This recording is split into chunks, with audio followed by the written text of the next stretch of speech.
करो, बैठ जाओ। 7 माह हो गया, तनख्वाह नहीं मिली। ऐसे दस्तूर को, सुबह बेनूर को मैं नहीं मानता, मैं नहीं मानता।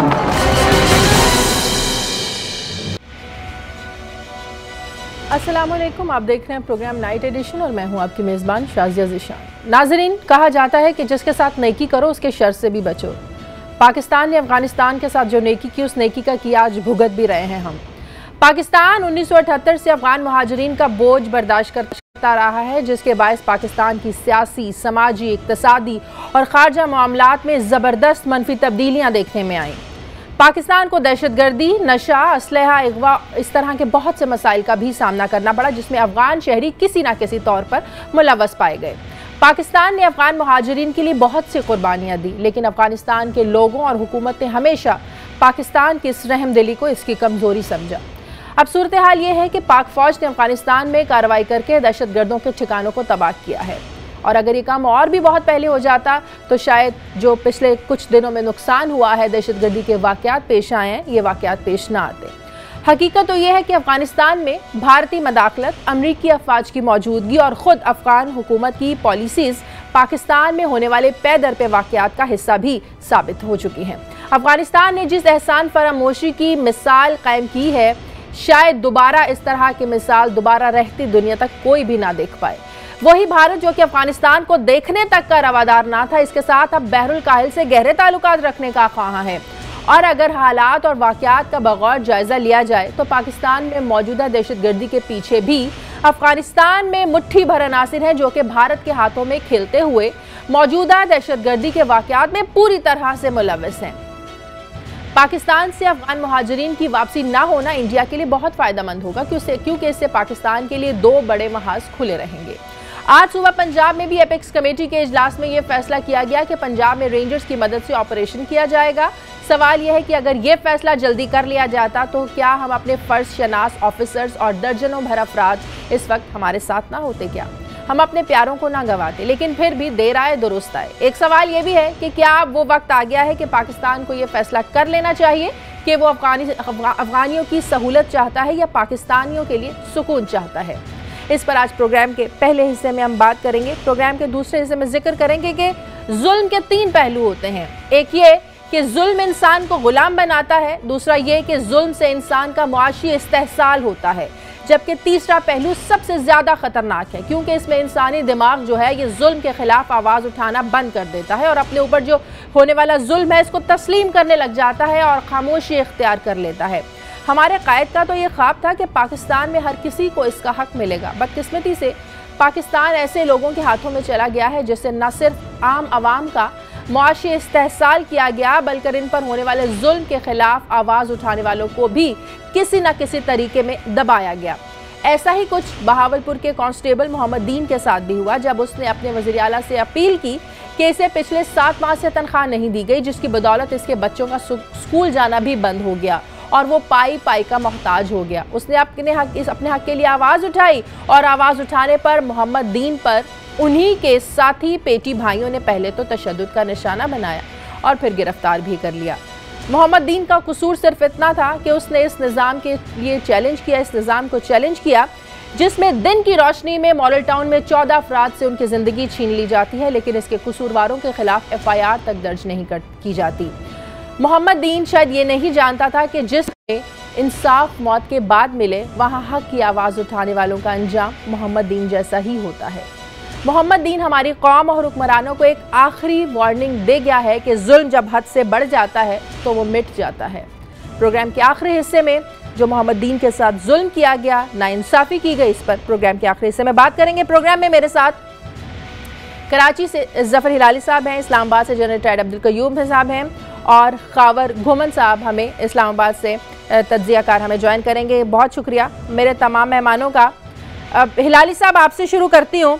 गुज़श्ता 5 दिनों में पाकिस्तान में 8 धमाके हुए, जिनके ताने बाने अफगानिस्तान से मिलते हैं। ये तो अफगान हुकूमत को ही चाहिए था कि दहशतगर्दों के खिलाफ कार्रवाई करता। पाकिस्तान ने तो दहशतगर्दों के नाम भी दिए, ना कि पाकिस्तान से इस तशवीश का इजहार किया जाता कि पाकिस्तान ने दहशतगर्दों के खिलाफ कार्रवाई क्यों की। ये जो ऑपरेशन हुआ है शाजिया, ये एक मॉडल ऑपरेशन हुआ है।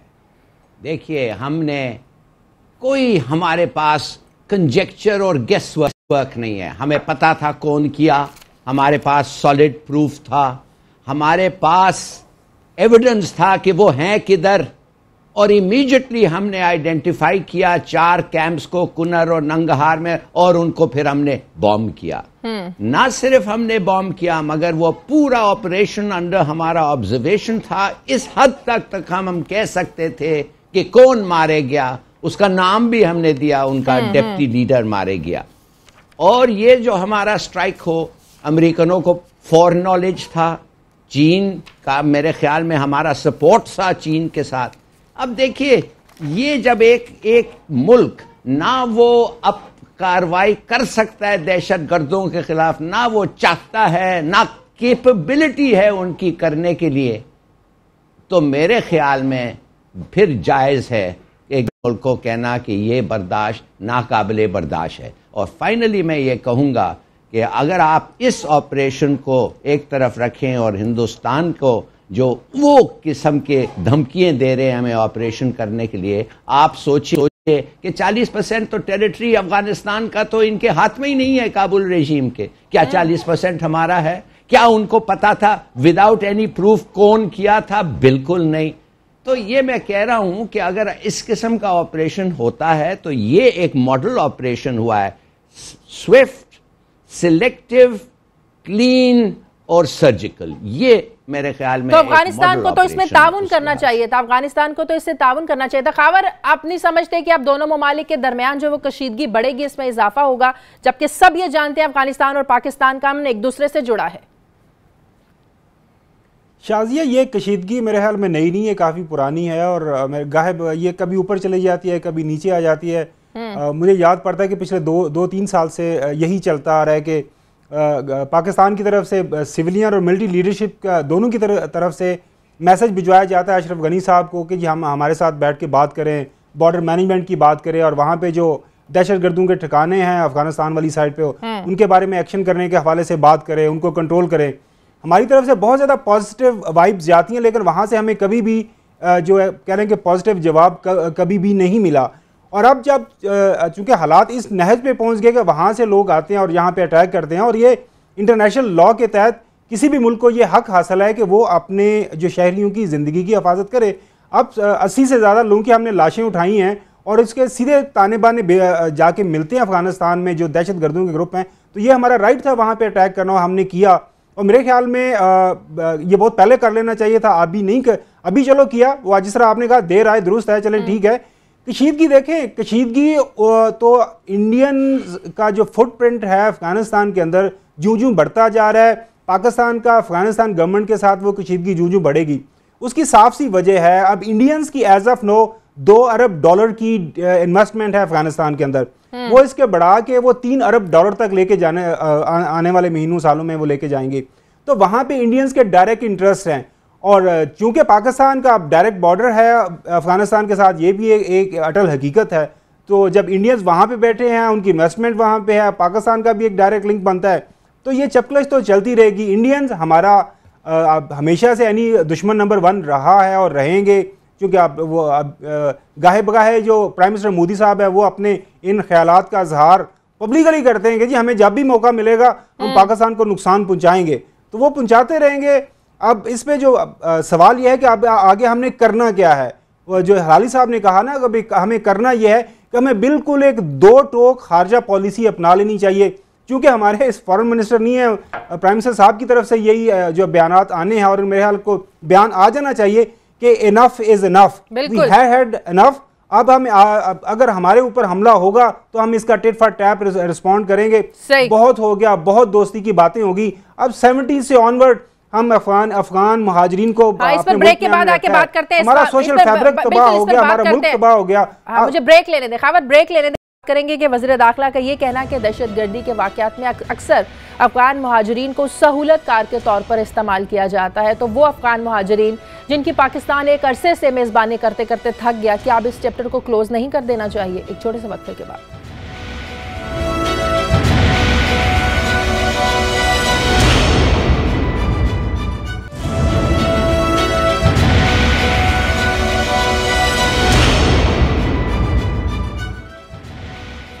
ब्रेक के बाद खुशामदीद। जनरल साहब, पे दर पे दहशतगर्दी के वाकयात और बढ़ते हुए मसाइल को मद्देनजर रखते हुए आप नहीं समझते कि अब पाकिस्तान को मुहाजिरीन के चैप्टर को क्लोज कर देना चाहिए, खासकर जब हमें यह अदराक हो जाए कि मुहाजिरीन इन लोगों को इस्तेमाल किया जा रहा है, दहशतगर्दी के वाकयात में जो पाकिस्तान में बढ़ते हुए मसाइल हैं, इन लोगों को इस्तेमाल किया जा रहा है? जी हाँ, देखिए शाजिया, मुहाजिरीन पे आने से पहले मैं सिर्फ कमेंट ये करना चाहूँगा, मेरे दोनों कोलीग्स ने बड़ा एबली हाईलाइट किया है पाक अफगान का ये जो सिनारियो है जी। और ज़फ़र अल-लारी साहब ने तो लाइक ए फौजी कमांडर कहा है कि लाइटनिंग ऑपरेशन और precise surgical strike at 4 targets ये करना ज़रूरी थी और जो कि की गई। लेकिन सिर्फ इसमें मैं एक कमेंट ये करना चाहता हूँ कि इसमें हुकूमत अफ़गानिस्तान की नाराज़गी की बड़ी वजह नहीं हो सकती। उसकी वजह यह है कि करज़ई हो या अशरफ गनी हो, अभी हुकूमत अफ़गानिस्तान में अमरीकनों की है और उनको अगर कॉन्फिडेंस में लिया गया है टेररिस्ट के ख़िलाफ़, तो I think that is very satisfying. और ये जो ऑपरेशन हुआ है ये बॉर्डर की विसिनिटी में हुआ है और उन जगहों से हुआ है जो हमारा लिए प्रॉब्लम क्रिएट कर रहे थे। और हम ये वाकई नहीं चाहते कि अफ़गानिस्तान के हमारे भाइयों के साथ हमारी कभी भी गलतफहमी हो, लेकिन इसके पीछे चूंकि इंडिया ने इसको एक प्ले ग्राउंड बनाया हुआ है, तो दैट इज वाई। लेकिन ये पॉजिटिव जेस्चर हर बार पाकिस्तान की जानिब से नहीं आना चाहिए, अफगानियों की तरफ से भी आना चाहिए। जिस तरह उन्होंने पाकिस्तानी एम्बेसडर को बुलाकर इस पर तशवीश का इजहार किया, अगर दोनों ममालिक गर्दी के खिलाफ मिलकर कार्रवाई कर रही है, फिर इस तरह की तशवीश का कोई जवाब नहीं बनता।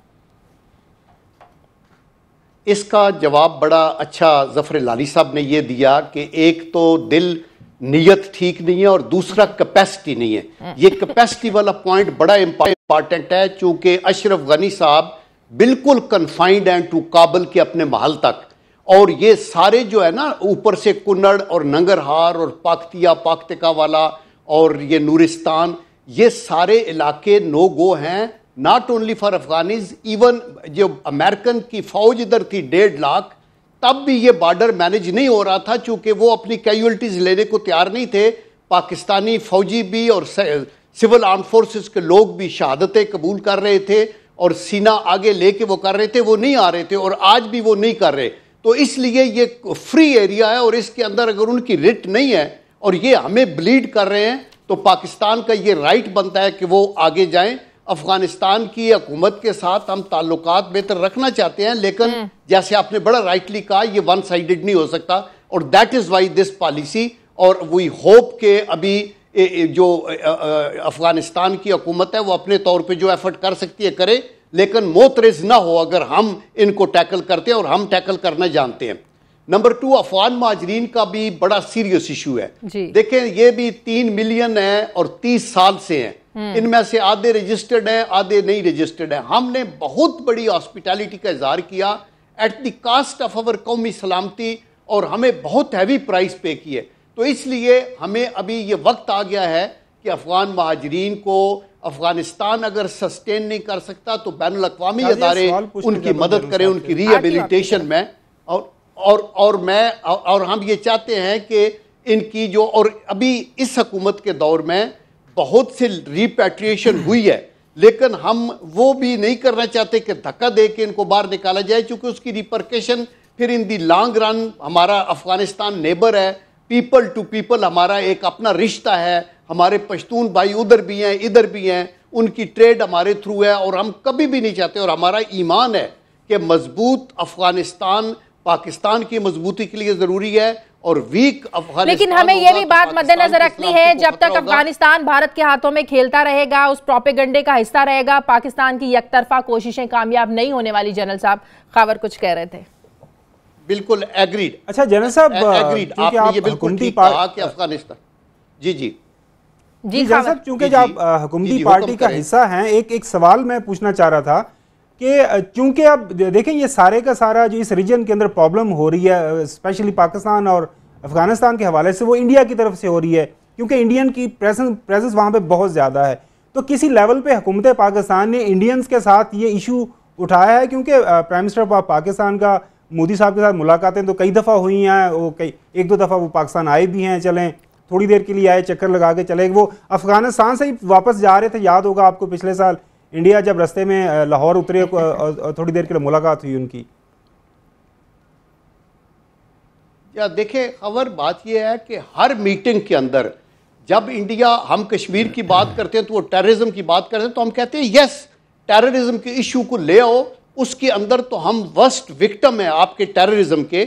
और ये जो कुलभूषण यादव का इस किस्सा है इसके ऊपर तो डोजियर बना के ना सिर्फ P5 कंट्री को दिए, यूनाइटेड नेशन को दिए और इंडिया को भी बारहा ये बताया गया कि ये हमें पता है कि आपके जो कौंसल खाने हैं इंडिया अफगानिस्तान के अंदर और ये जो BLA को सपोर्ट है वो किसी से ढकी छुपी नहीं। और ये चीज़ हम अमेरिकन को भी बताते हैं और बैनुल अक़वामी सतह के ऊपर भी हाईलाइट करते हैं कि ये प्रॉब्लम जो अफगानिस्तान के अंदर है इसको कंपाउंड करने वाला इंडिया है, बिकॉज वो ना चाहता है कि चीन के इधर पहुंच जमे, ना वो सी पैक को, चूंकि इंडिया का अपना एक फ्यूचर का विजन है और वो हेजेमोनिस्टिक है, वो अपना control, this runs counter to their vision और therefore they want to destabilise. और साथ वो चाइना का नाम लेके और उनको उनके लिए अंबार लगा रहे हैं असले के। और जब वो समझते हैं कि पाकिस्तान स्टेबलाइज होता जा रहा है तो उनके सारे ख्वाब जो हैं वो फिर खाक में मिलते नजर आते हैं। तो आपका खबर बिल्कुल पॉइंट ये ठीक है और हम लेवल हर लेवल के ऊपर हम इंडिया कहते हैं ये सारी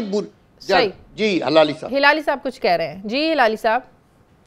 मैं जनरल साहब पहले तो it's a pleasure to be on the program with you again और मैं सिर्फ आपको ये कहना चाहता हूँ अगर आप चौधरी निसार को ये बताएं कि उन्होंने कहा कि ये काली भेड़ जो हैं इनमें से रेफ्यूजी ये पनाहगीर में से इनको आइडेंटिफाई करें और पकड़ें इसलिए कि ये सहूलतगार हैं। देखिए मैं तो कहता हूँ एक प्रोग्राम निकालें जिसमें आप उनको इनाम दें, उनको जो लोग कहते हैं आप बताते हैं, इनाम दें, प्रोटेक्शन दें, नौकरी दें और अगर वाकई उन्होंने सुसाइड बॉम्बर को आइडेंटिफाई किया और हम उनको पकड़ लें तो फिर उनको सिटीजनशिप भी दे दें, because it is a very great act कि किसी सुसाइड बॉम्बर को उन्होंने आइडेंटिफाई किया। मगर मेरा अपना ख्याल यह है कि एक और तरीका है जो हमें करना चाहिए जनरल साहब और वो ये है जैसे ईरान ने किया है। भाई क्यों नहीं हम इनको कैंप्स में लाते हैं, हम इनको खाना दें, हम इनको कपड़े दें, हम इनको तालीम दें, हम सब चीज उनको दें एक शर्त पे कि आप ये कैंप से उस वक्त निकलेंगे जब हम इजाजत देंगे और हम इजाजत देंगे उस वक्त जब हम आपको मॉनिटर कर सकते हैं। देखिए अब इनको वापस क्यों नहीं भेजा जा सकता हिलाली साहब? ये सॉल्यूशन क्यों नहीं है? भाई भेजा इसलिए शाजिया इसलिए भेजा नहीं जा सकता कि यूनाइटेड नेशंस कह रही है कि आप लोगों को जबरदस्ती भेज नहीं सकते और अगर आप जबरदस्ती भेजें तो you are violating human rights thing. तो यूनाइटेड नेशन को यह भी बता देना चाहिए कि अगर यही लोग दहशतगर्दी के वाकयात में मुलव्वस तो उनके साथ क्या किया जाए। शाजिया मैं आपको यहाँ पे बता दूं कि इशू क्या है। हिलाली साहब की बात जरा कंप्लीट कर दें, हिलाली साहब की जरा बात कंप्लीट कर लें। हिलाली साहब। नहीं मैं कंप्लीट कर गया हूं शाजिया। तो आपकी जो ऑब्जेक्शन है it's a very common sense objection, मगर अनफॉर्चुनेटली यूएन इस तरीके से नहीं देखता। वो कहता है कभी जबरदस्ती से किसी को आप अपने जो पनाहगीर है जो रेफ्यूजी है आप उसको नहीं निकाल सकते। अब ये उनका कानून है। अब आप देख रहे हैं ट्रंप क्या कर रहा है, दीवार बना रहा है और लोगों को फोर्सिबली डिपोर्ट कर रहा है। क्या हम वो करना चाहते हैं हमारे हमसाये मुल्कों के लोगों के साथ? मेरे इसलिए कि कुछ उनमें से काले भेड़ हैं। मेरे ख्याल में हमें सोचना चाहिए इस बात पे। खावर कुछ कह रहे थे। खावर।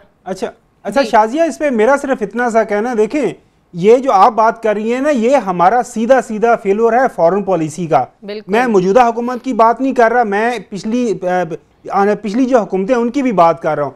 देखें जब अमेरिकन आके अफगानिस्तान में बैठ गए, पूरी नेटो फोर्सेस आके यहाँ पे बैठ गई तो हमें उनसे बात करनी चाहिए थी, तभी बात करनी चाहिए थी, अब भी बात करनी चाहिए थी और यूएन एजेंसीज के साथ भी बात करनी चाहिए। अब यह है कि एक पाकिस्तान एक ऐसा मुल्क है, हमारी इकॉनमी ऑलरेडी हमारे हाथ में नहीं आ रही, हमारे अपने लोग ज़्यादा से ज़्यादा गुर्बत की लकीर से नीचे गिर रहे हैं, तो हम कितना अरसा तक इन लोगों को अपने घर में बिठा के रख सकते हैं?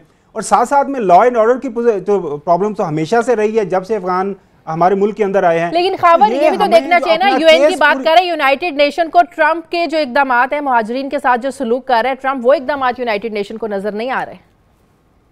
तो वो हम पूरी दुनिया के सामने अपना जो केस है जो इफेक्टिवली हम रखना चाहिए था वो नहीं रख पाए, जिसकी वजह से जब हम बात करते हैं कि ये अफगान को वापस जाना चाहिए तो हमारे ऊपर ये बात आना शुरू हो जाती है कि हम ह्यूमन राइट्स वायलेशंस कर रहे हैं। हम क्या करें, हमारे तो अपने अवाम को खाने के देने के लिए हमारे पास कुछ नहीं है, तो हम क्या इतना अरसा तक इतनी बड़ी तादाद के अंदर, आज तक पाकिस्तान पूरी दुनिया की हिस्ट्री में ऐसा नहीं हुआ कि इतनी बड़ी तादाद में महाजरीन किसी दूसरे मुल्क में इतने लंबे अरसे तक रहे हों। जी ठीक है, मुझे ब्रेक लेने दें। ब्रेक के बाद जब ब्रेक के बाद जब वापस आएंगे तो बात करेंगे कि पाकिस्तान के वज़ीर दाखिला चौधरी निज़ार और वज़ीर दिफा ख्वाजा आसिफ मुल्क के जो अहम सिक्योरिटी इदारे हैं इनके सरबराह हैं, लेकिन ये तो एक दूसरे के साथ बात करना भी पसंद नहीं करते। तो ऐसे में जो कोऑर्डिनेशन की दो सरबराहान के दरमियान कमी है, इस कोऑर्डिनेशन की, क्या ये सिक्योरिटी मामलात में रुकावट नहीं बनती? एक छोटे से वक्फे के बाद।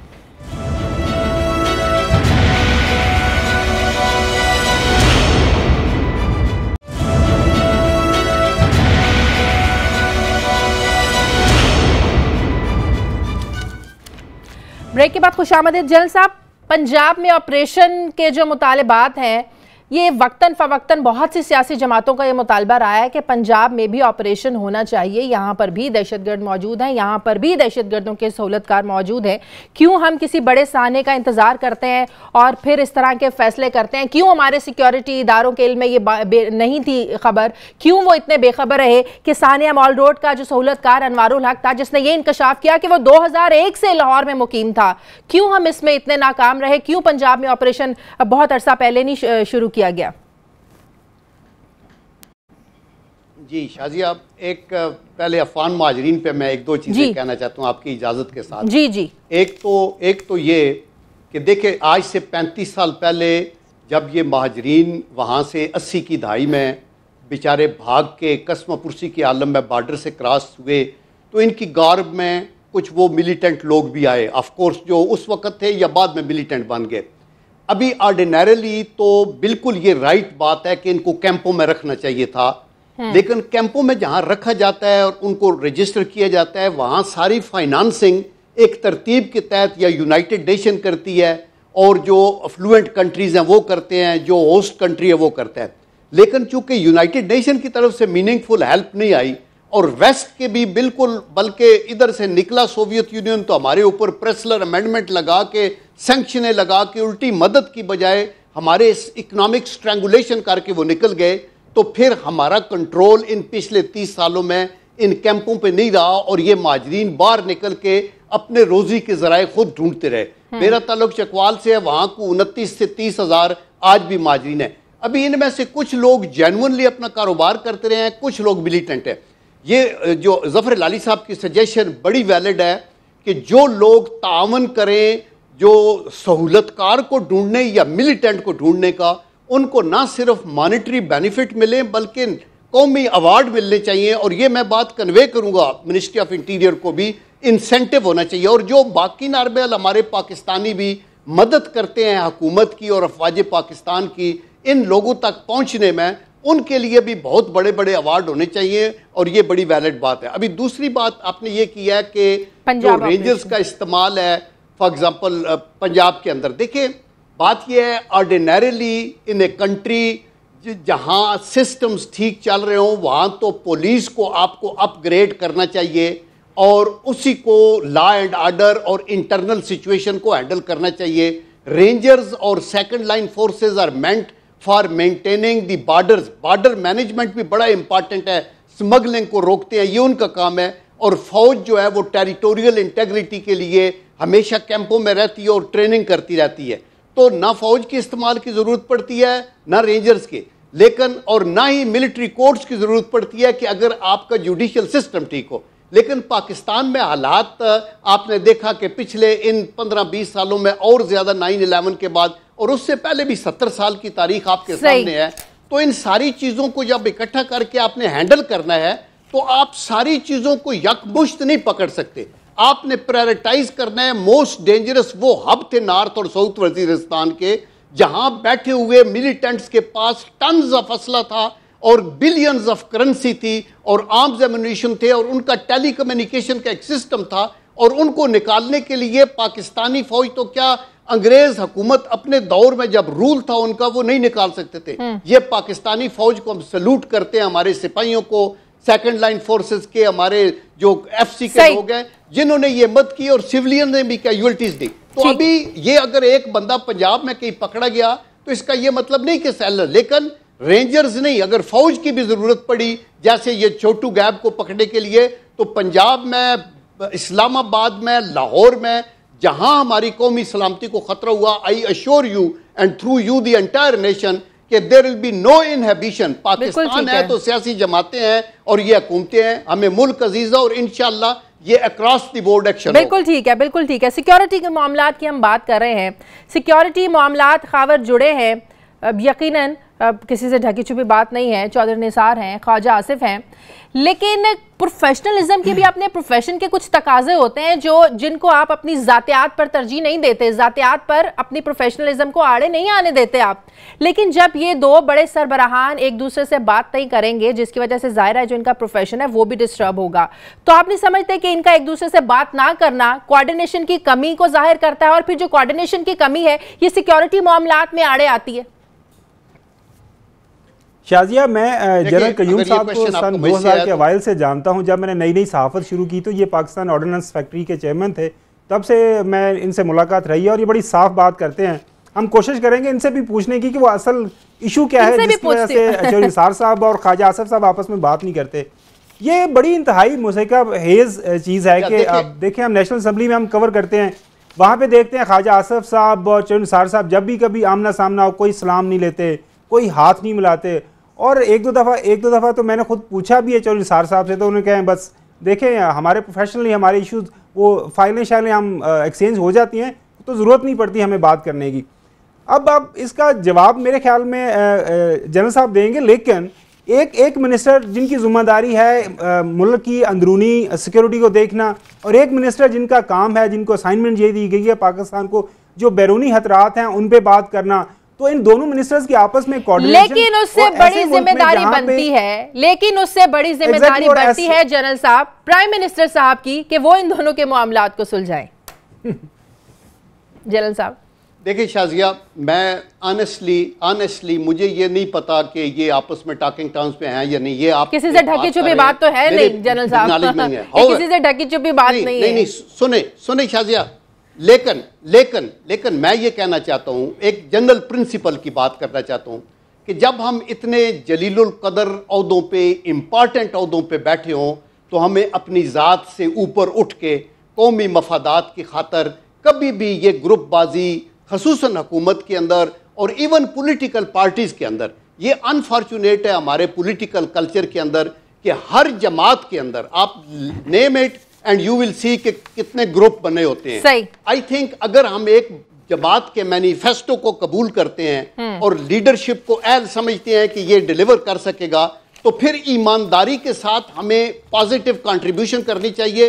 और मैं यहाँ एक मुझे 30 सेकंड दे दे कि नबी करीम सल्लल्लाहु अलैहि वसल्लम ने फरमाया कि अल्लाह ने उनको हुक्म दिया कि आपसे कुछ ज्यादती करे उसे माफ करो, आपसे जो कटे उससे जुड़ो, आपको जो महरूम करे उसको दो।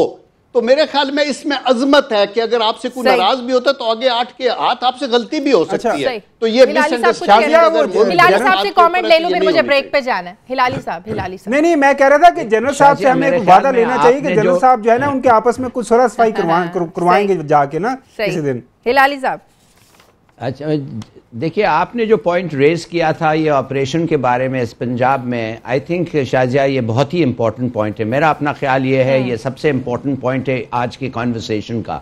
मिसाल के तौर पे ऐसा है कि ये रेंजर्स को शायद बुलाएं, जिस किस्म की स्टेटमेंट उन्होंने दिया है, उन्होंने कहा हाँ जब जरूरत होगे तो रेंजर्स को बुलाएंगे। इसके माने अभी तक उन्होंने ये कंसीड नहीं किया है कि ये ऑपरेशन जरूरत है। ऐसा लगता है कि इनको किसी ने जबरदस्ती कहलवाया है कि हाँ ऑपरेशन होना चाहिए। भाई फॉर गॉड सेक, ये ऑपरेशन उस किस्म की होने चाहिए जो कराची में रेंजर्स ने किया था। दिस ऑपरेशन बहुत ही जरूरी है। क्यों जरूरी है? इसलिए शाजिया कि एक आदमी, मिसाल के तौर पे मैं आपको एक वाकया बताता हूं, एक आदमी एक बड़े होटल में एक पर्टिकुलर क्या कहते हैं रिलैक्स सेंटर का मालिक, उसको एक कॉल आता है और कहते हैं कि भाई 5 करोड़ दो। जब वो जाता है किसी को पूछता है कि भाई ये मेरे को धमकी आई है, उसको रिफर किया जाता है एक मिनिस्टर साहब के पास, और जब वो मिनिस्टर साहब के पास रिफर किया जाता है तो कहा जाता है कि भाई उसका ये जो रिवॉर्ड है वो कम हो गया। माने मिनिस्टर साहब ने अपने इन्फ्लुएंस यूज करके लेट्स से 5 से 2 कर दिया। कहने की बात यह है, व्हाट डज दिस शो? अगर ये सच है, मैं फिर कहता हूं अगर ये सच है, अब मेरे पास नाम वाम सब है, मैं कुछ कहना नहीं चाहता, अगर ये सच है इसके माने कि पॉलिटिशियंस और इस किस्म के दहशतगर्दों के कॉन्टैक्ट्स हैं, विच इज रॉन्ग। इसलिए मैं कहता हूं across the board military civil operation होना चाहिए और कोई परमिशन के लिए इनको पूछना नहीं चाहिए कि क्यों जी हम इंटीरियर में जा सकते हैं, क्यों जी हम उस शहर के इस तरफ जा सकते हैं कि नहीं जा सकते। गलत बात, जैसे आपको पता है और कल लोगों ने बताया भी है कि सिंध के इंटीरियर में कराची से जाके लोग पनाह लेते हैं, भाग छुप जाते हैं, इसलिए उधर रेंजर्स नहीं है। तो मेरे ख्याल में दिस इज वेरी इंपॉर्टेंट भी होना चाहिए और पूरे पंजाब में ऑपरेशन होना चाहिए, जनूबी पंजाब में भी होना चाहिए, अक्रॉस द बोर्ड ऑपरेशन होना चाहिए। मुझे ब्रेक लेनी है। जनरल साहब आपका बहुत शुक्रिया। ब्रेक के बाद जब हम वापस बात करेंगे कि आखिर जुल्म के खिलाफ आवाज उठाने वाले को जुल्म ही क्यों सहना पड़ता है, एक छोटे से वक्फे के बाद।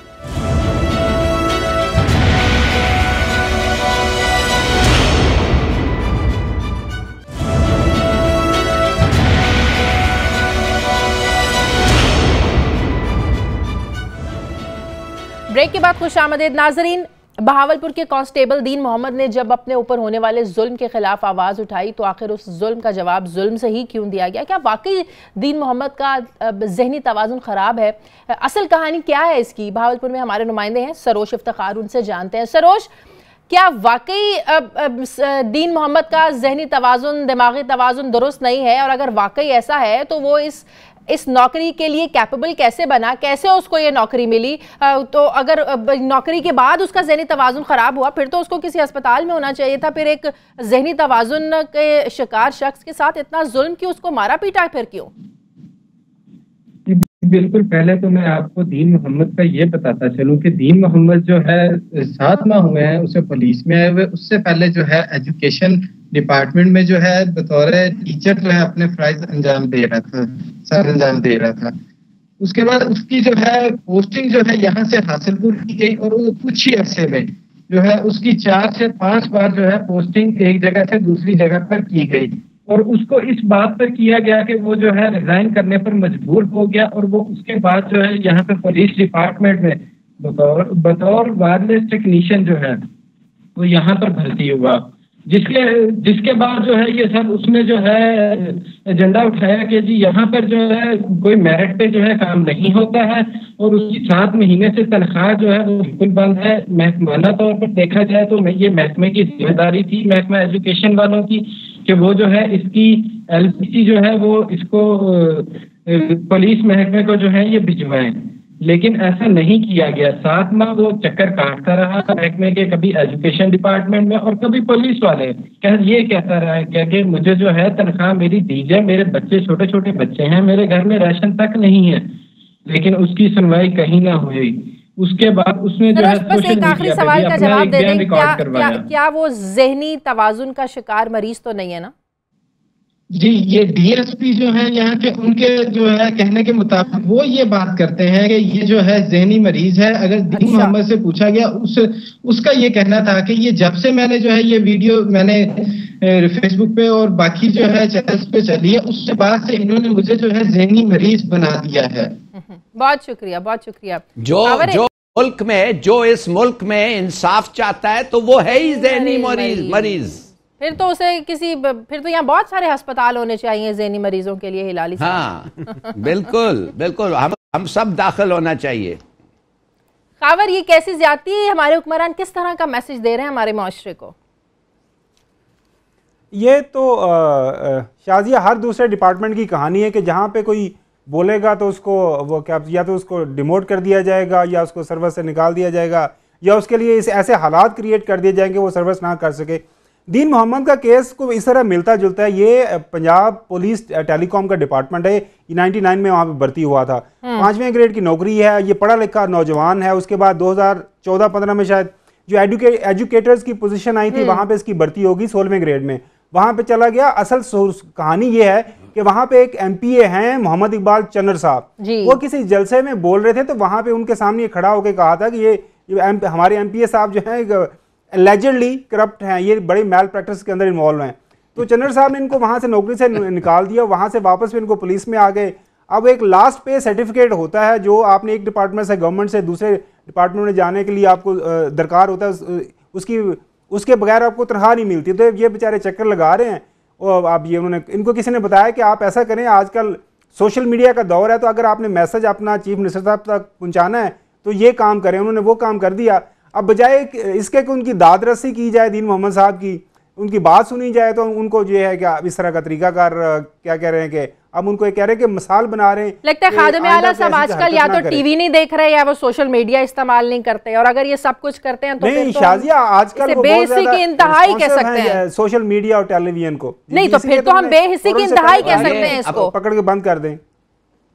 हिलाली साहब देखिए तो सही शाजिया, ये सबसे अच्छा एडमिनिस्ट्रेटेड प्रोविंस, बेहतरीन एडमिनिस्ट्रेशन इस प्रोविंस का यही प्रोविंस। और देखिए वो आदमी बेचारा आके क्या कहता है, और हर लफ्ज जो वो कह रहा है सच है, हर लफ्ज सच है। और थ्रू आउट ये लोग ऐसे हैं हमारे सिस्टम में। किधर है ओम्बुड्समैन? ऐसी पता नहीं कितनी कहानी है, ये तो एक कहानी है जो सामने आ गई है, ऐसी तो बहुत सी कहानी है। बिल्कुल बिल्कुल सही कह रही हैं आप, बहुत कहानियां हजारों। और इस पे वो ओम्बुड्समैन, सुओ मोटो, अदालत, खुदा के लिए इस आदमी को बेचारा ये तो माने कि आई एम सरप्राइज्ड ये जहनी मरीज नहीं हो गया अभी तक, ईमान से। ये तो इट इज अ शेम। और मेरे ख्याल में हमने सवाब किया है जो इस मामले को उठाया है प्रोग्राम में, ये सवाब है। तो मैं चाहती हूं हम अपने इस प्रोग्राम के जरिए खादिम आला साहब को कोई मैसेज भी दे दें खावर, अगर वो हमारा प्रोग्राम देख रहे हैं। ऑलरेडी नहीं मैसेज तो हमने ऑलरेडी शाजिया दे दिया है ना उनको। खादिम आला साहब को ये हमने बता दिया है कि एक नौजवान है, और यकीन करें उसने वो MPhil किया हुआ, अच्छा खासा पढ़ा लिखा है।